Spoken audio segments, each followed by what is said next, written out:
Des fois, je me dis que si tout devait s'arrêter demain et que j'arrêtais mon rôle d'éducateur, eh bien la relève serait déjà en place. Je vous explique pourquoi dans cette vidéo. Salut, c'est Trado, content de vous retrouver pour la mise à jour de l'analyse technique du CAC 40 avec une séance odieuse mais qui respecte finalement les cadres de l'évolution normale des cours, à savoir qu'il n'y a rien d'exceptionnel dans ce que l'on vient de voir, en ce sens que nous sommes toujours en train d'évoluer dans ce grand trading range. Ok.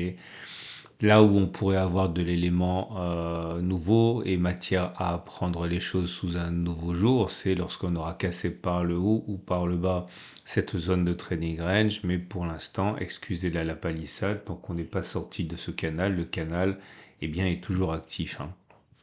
Et le fait que l'on ait une baisse aujourd'hui n'est pas non plus très surprenant, en ce sens que même s'il y avait un petit avantage seulement, il y avait un avantage quand même à l'avalement baissier qui expliquait qu'il était plus plausible que l'inverse d'aller chercher la même distance au stop de protection 1,13% vers le bas que de ne pas le faire. Donc voilà, pour l'instant, il n'y a pas matière à remettre en cause quoi que ce soit. Il y a un gros accès de faiblesse qui est à mettre au compte des incertitudes sur l'inflation et sur la politique monétaire américaine. C'est maintenant que les choses sont intéressantes parce que, encore une fois, soit on sort par le bas et on a un objectif qui serait, à mon avis, d'aller chercher la grosse zone de support ici des 76,50 et 75,00, ce qui nous permettrait au passage d'aller faire le job de clôture des gaps qui sont là, qui ont été laissés ouverts béants. Et bon, même s'il n'y a aucune obligation à aller fermer les gaps, c'est quand même ce qui se passe le plus souvent.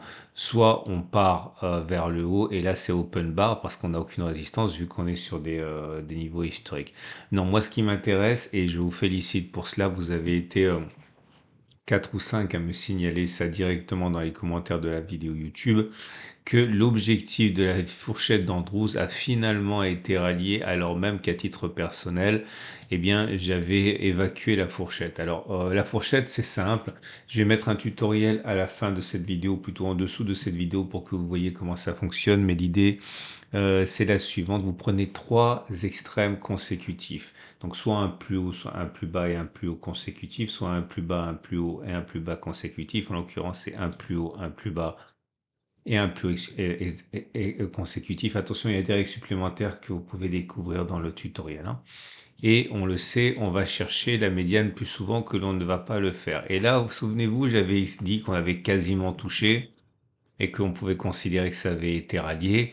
Grosse erreur de ma part, puisque finalement, avec un petit peu de patience, on va dire, allez, un mois, eh bien, on a finalement touché au point près la médiane de la fourchette d'Andrews. Le marché est donc allé valider la médiane. Et du coup, forcément, ça m'oblige à faire un petit... Alors, on peut pas backtester la fourchette d'Andrews parce que c'est trop subjectif. Et on peut simplement regarder ce qui se passe généralement. Et en général, effectivement, on va chercher la médiane de la fourchette d'Andrews et dans un laps de temps qui est déterminé par la boîte d'Austin. Alors, la boîte d'Austin, vous repérez le point 1, le point 2 et le point 3 qui forment la fourchette d'Andrews. Vous prenez la distance ou le carré qui sépare le pilier, le pivot 1 et le pivot 2 d'une part et le pivot 2 et le pivot 3 d'autre part. Et vous regardez laquelle est la plus grosse des boîtes. La boîte la plus grosse, c'est la 2. Donc vous faites coulisser ça après le point 3 et généralement, très généralement, on touche la médiane dans le cadre de la boîte temporelle de la boîte d'Austin. Encore une fois, je sais que c'est compliqué, si vous débutez, vous allez vomir partout, mais accrochez-vous, ça vaut la peine. Pour moi, c'est meilleur que les canaux, les fourchettes d'Andrews, hein. Et encore une fois, vous avez un tutoriel en dessous de la vidéo. Et voilà, c'est ce qui s'est produit ici. Et en fait, c'est ce qui devait se produire. Et je vous rappelle pourquoi j'avais évacué le contact avec la médiane moi-même. C'est parce que sur les CFD, on l'avait déjà touché. Donc je me dis, bon, allez, c'était lors d'une attaque inhérente à la situation très tendue au Moyen-Orient. On a vu un pic baissier pendant les heures de fermeture du CAC 40. Du coup, j'avais zappé le contact avec la fourchette d'Andrews. Ben, finalement, voilà, on l'a fait. Alors, je vous montre quelques exemples. Encore une fois, c'est pédagogique. Avant tout, je suis remonté, voilà, ici, regardez. Donc c'est loin, hein, et pas rare du tout les fourchettes d'Andrews. Donc voilà, un plus haut, un plus bas, un plus haut. On a touché la médiane ici, dans le contexte. Alors regardez, je vous remonte la fourchette d'Andrews. enfin les boîtes d'Austin, boîte numéro 1, boîte numéro 2. Quelle est la plus grosse? C'est la dernière. On coulisse sur le point 3. Et vous voyez bien qu'on a touché la fourchette d'Andrews dans la boîte d'Austin. Si on ne le fait pas, ça réduit d'autant la capacité d'aller chercher la médiane, hein. Ok? Je vous montre un autre exemple. Dans l'autre sens, cette fois-ci. Donc, il y a des règles, hein. Là, je fais ça à la hache. C'est pas la peine de me dire que j'ai pas respecté certaines choses. Là, je fais simplement pour vous montrer en gros, mais regardez le tutoriel en dessous de la vidéo. Là, ça a été très vite. Un plus bas, un plus haut, un plus bas, et pouf, tout de suite, médiane touchée ici. Et là aussi, dans le cadre de la médiane de la fourchette d'Andrews, regardez, pivot 1, pivot 2, pivot 2, pivot 3. Quelle est la plus large des boîtes? C'est celle-ci. Ok. Donc on fait coulisser ça au point 3 et regardez, dans le cadre de la médiane de la fourchette d'Andrews, on a touché.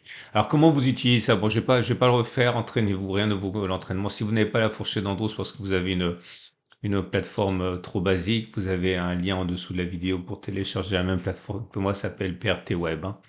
Et c'est gratuit, encore une fois, lien en dessous de la vidéo. Bref, l'idée, c'est que, bon, après, il y a les refus de médiane, mais j'y reviendrai dans un autre moment parce que sinon c'est trop compliqué. Je répète encore une fois, il faut s'entraîner. Et ce qui est intéressant, c'est que soit vous l'utilisez comme un filtre. Ok, moi j'ai beaucoup tradé avec ça à mes débuts, c'est-à-dire vous savez qu'on va aller toucher la médiane, donc vous utilisez des signaux uniquement si ils pointent vers l'objectif, soit vous l'utilisez comme un objectif en tant que tel, mais c'est vraiment très riche, hein, comme outil, la médiane, la fourchette d'Andrews. Ok? Donc voilà, c'est fait. Alors maintenant, par contre, il y a plusieurs écoles qui disent que maintenant, si on passe de l'autre côté, on va chercher le côté opposé. Moi, j'en ai parlé, hein, dans le tutoriel et dans mes formations, mais bon, parce que c'est l'avis qui est généralement présenté, je suis pas trop d'accord avec ça. Statistiquement, il y a deux choses qui m'intéressent au niveau de la fourchette d'Andrews. Un, le ralliement de la médiane dans les temps impartis. Deux, le refus de médiane, c'est-à-dire lorsque l'on sort de la fourchette et que du coup on a un autre objectif, mais j'y reviendrai plus tard. Bref, tout ça pour dire que moi, à partir de maintenant, ça ne m'intéresse pas, je l'enlève pour de bon. Ok? Et donc là, nous avons la possibilité, bah non, c'est fini. La bougie du jour, elle est toxique, hein, elle est rouge, elle est négative. Les bougies à Ekinashi, c'est pas bon non plus. C'est maintenant clairement baissier puisque vous avez une bougie rouge assez longue et sans mèche haute. Autrement dit, il est plus plausible que l'on continue de baisser plutôt que l'on ait fait les plus bas. Et attention, parce que une fois de plus, le three line break, oui, oui, je sais, je me répète, c'est mon grand âge qui veut ça, mais ouais, ouais, pourquoi j'aime bien les three line break. Une fois qu'on a un premier bloc, eh bien, généralement, on en a d'autres, quoi, hein. C'est un très bon détecteur de début de tendance, hein. Et ce qui nous amène donc pour terminer aux éléments techniques. Alors, je vais pas, je vais le faire question d'être complet, mais bon, encore une fois, tout a tout est à relativiser du fait que l'on soit dans un trading range. Mais la tendance immédiate, elle est baissière. La tendance générale, elle est baissière aussi. On a un croisement M7, M20. Et la tendance de fond, elle est baissière également maintenant. Mais attention, la tendance de long terme demeure haussière. Ok? Voilà, on va passer au trade du jour. Votre rendez-vous avec IG. IG, bien plus que du trading. Une équipe d'experts à vos côtés. Bon, c'est très... Ah oui, attendez, le super trend qui a été cassé. Ok. Et là, vous le savez, hein, quand on casse le super trend, généralement, on a une clôture en dessous. J'espère qu'on n'ira pas trop bas parce que mon stop de protection, il est pas très loin en dessous du canal, hein. On verra. Donc, les trades du jour. Eh bien, c'est facile, hein. Si vous êtes haussier, vous avez une excellente opportunité de trader à la hausse maintenant sur les niveaux actuels puisqu'on est sur un support. Après, ça dépend où vous allez mettre le stop de protection. Si vous pariez sur le fait que maintenant on va avoir une dernière petite attaque éventuellement et puis rebondir massivement vers de nouveaux sommets, bon, le ratio gain-risque vous permet d'être assez large en termes de... Voilà, je dis n'importe quoi, je peux pas fixer de ratio gain-risque en vérité parce que j'ai pas d'objectif, hein, mais voilà, ça serait ça avec un stop de protection même en dessous des 76,56, 75,00, vous voyez, pour avoir énormément de marge de manœuvre, ça tient, hein. Ça, c'est la première des solutions. Maintenant, si vous voulez vraiment avoir un stop de protection serré, vous visez simplement un retour sur le haut du canal. C'est possible, hein. et un stop de protection en dessous du canal de latéralisation. Vous avez un ratio gain-risque super à 1,5, donc c'est pas mal du tout.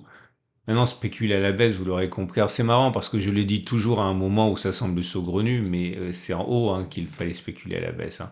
Alors, je dis pas qu'il fallait le faire parce que c'était facile de le faire, je l'ai pas fait moi-même. Hein, mais voilà, clairement, c'est maintenant qu'il faudrait acheter, c'est là qu'il fallait spéculer à la baisse. Sauf que quand on est là, tout le monde veut vendre et là, tout le monde veut acheter.